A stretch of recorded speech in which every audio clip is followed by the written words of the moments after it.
Hello? Oh, hey, you've arrived safe and sound. Good to hear. Well, you're officially the new night guard of this whole establishment, so congrats. The staff here often call me employee number 3, but you can call me Craig. Pleased to meet you. Now, I assume you read all the terms and conditions and all that, right? Nah, to be honest, I don't read those long paragraphs either.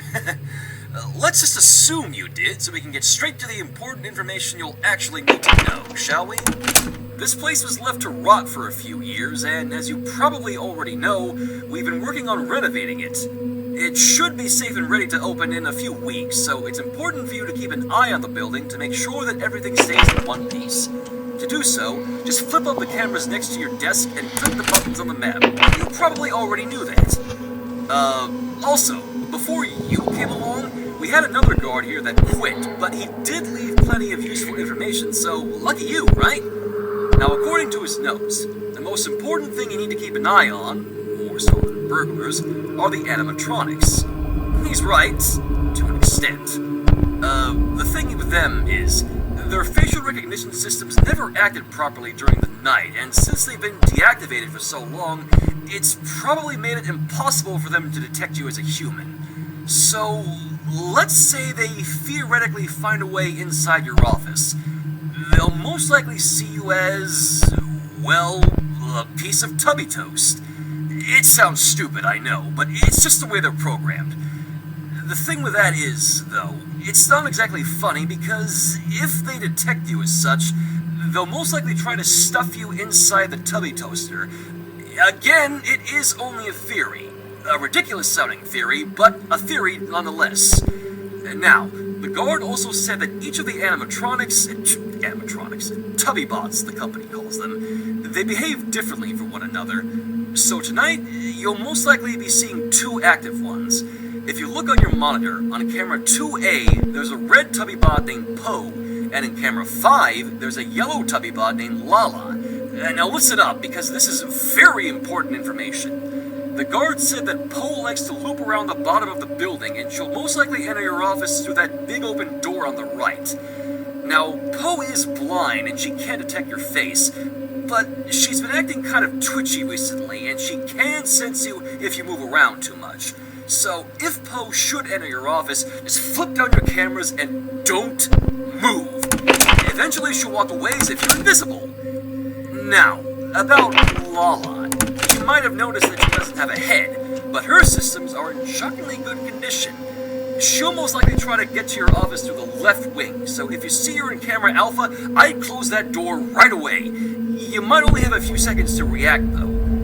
Oh, right, the doors. Unfortunately, due to budget cuts, we can't exactly have a closing door on the right side, but it shouldn't be too big of a problem if you follow the guard's advice.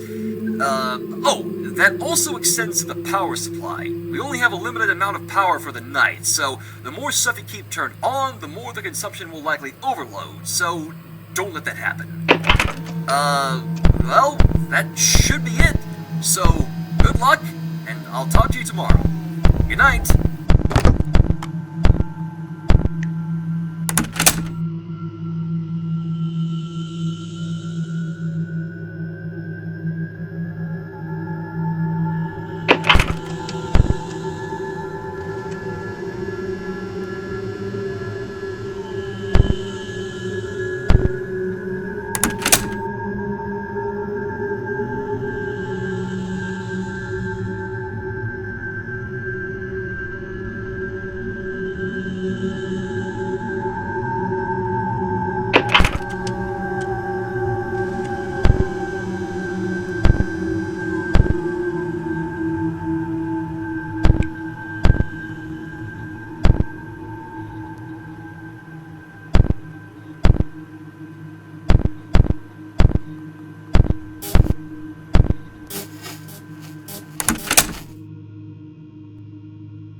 how's it going?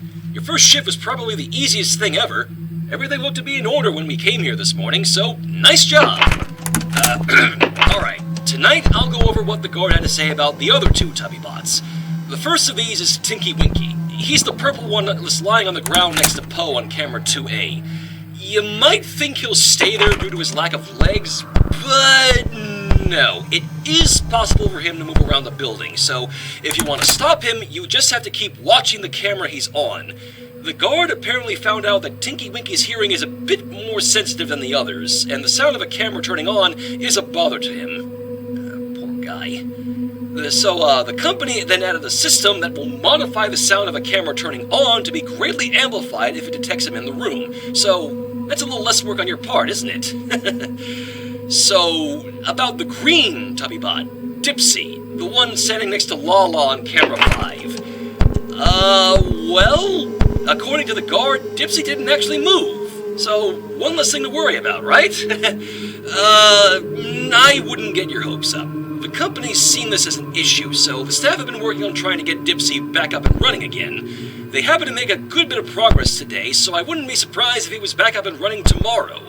If he does get back up and running, I will try to gather as much information on him as I can, but for now, that should be it, so keep up the good work, man.